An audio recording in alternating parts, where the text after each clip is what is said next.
જીત તરફ જતા નવસારીમાં રહેતા બંગાળીઓમાં ખુશીની લહેર જોવા મળી રહી છે। ભાજપના વિજયના વિશ્વાસ સાથે ઝાલમુરી ખાઈ સેલિબ્રેશન કરવામાં આવી રહ્યું છે। ગુજરાત જેવી વ્યવસ્થા બંગાળમાં પણ થવાની આશા વ્યક્ત કરવામાં આવી રહી છે અહીંના લોકો દ્વારા। મહિલા સુરક્ષા અને રોજગાર પર કામ થશે તેવી આશા વ્યક્ત કરવામાં આવી રહી છે। એટલે કે કહી શકાય છે કે હવે પશ્ચિમ બંગાળ નવું ગુજરાત બનવા જઈ રહ્યું છે। તો બંગાળમાં જીત તરફ ભાજપે પ્રયાણ કર્યું, ત્યારે ગુજરાતમાં વસવાટ કરતા બંગાળીઓ ભાજપની આ જીતને ઝાલમુરી ખાઈને સેલિબ્રેટ કરી રહ્યા છે। રોજગાર માટે ગુજરાત આવેલા યુવાનો આશાવાદ રાખી રહ્યા છે કે હવે ગુજરાત જેવી વ્યવસ્થા પશ્ચિમ બંગાળમાં પણ જોવા મળશે। તો જોઈ શકો છો કેવી રીતે નવસારીમાં વસવાટ કરતા બંગાળીઓ ખુશખુશાલ છે આ પરિણામોથી, અને ગુજરાત જેવો જ વિકાસ પશ્ચિમ બંગાળનો પણ થશે આ પ્રકારની આશા અપેક્ષાઓ તે રાખી રહ્યા છે।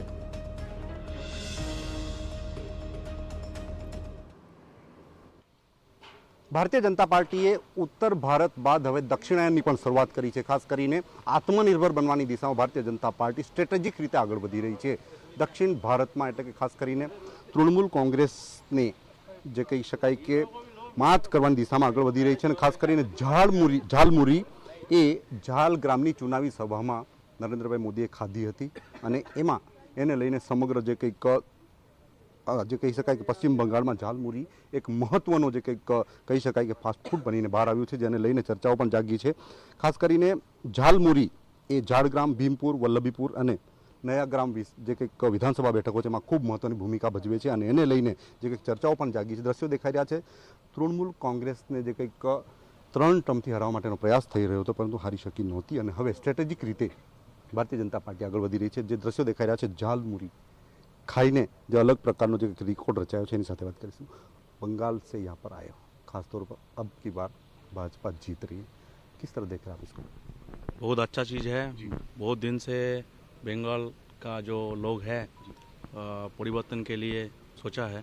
ऐसा नहीं है दीदी ने कुछ डेवलपमेंट नहीं किया, डेवलपमेंट हुआ है, बट हुआ पे क्या है जो शिल्पो जो आना चाहिए था वो इतना दिन नहीं था। बहुत जो यंगेस्ट मैन है जो बाहर काम कर रहा है हमारा तरह, तो इसीलिए वहाँ पे शिल्पो जो इंडस्ट्री आना बहुत ज़रूरी है। तो ये अगर बीजेपी आएगा तो हमारा आशा है जो वहाँ पे भी इंडस्ट्री और होगा। खासतौर पर ऐसे कौन से परिवर्तन रहे जिस वजह से भाजपा वहाँ पर जीत की तौर बढ़ रही है? देखो एक्चुअली क्या है, जो बंगाल में अभी जो चल रहा है, जो भाता चल रहा है, भाता किसी को नहीं चाहिए। 1500-2000 भाता में कुछ नहीं होता है आज का ज़माना में। तो अभी क्या है, हमको सबको नौकरी चाहिए। जो एडुकेटेड आदमी है उनका नौकरी चाहिए। नौकरी का साथ साथ उसका जो एडुकेशन है उसको प्रॉपर इवेल्यूशन होना चाहिए। तो वो एक्चुअली बंगाल में बहुत कम है।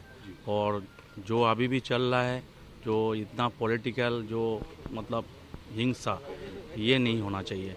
और लड़की लोगों का भी जो सुरक्षा है, जैसा मैंने यहाँ पे आके देखा है, जो लड़की लोग बहुत सेव है, तो वहाँ पे थोड़ा सोचना पड़ता है। जो रात में किसी को घर जाना, बाहर जाना है, तो सोचना पड़ता है। ये सब चीज़ों के लिए कोई भी सरकार आएगा तो मेरा ये उनकी ये है जो ये लोग ये सब चीज़ के लिए थोड़ा ध्यान देगा। ओके, तो खास કરીને પશ્ચિમ બંગાળમાં ભારતીય જનતા પાર્ટીને જીતને આજે કંઈક સ્થાનિક જે કંઈક લોકો છે ગુજરાતમાં આવીને પોતાની રોજગારી વગેરે મેળવે છે, પરંતુ સુરક્ષા, રોજગારી અને મહત્વના જે કંઈક મુદ્દાઓ છે, યુવાનોને સ્પર્શતા મુદ્દાઓ છે, એને લઈને ભારતીય જનતા પાર્ટી આગળ વધી, જેને લઈને સફળતા મળી છે।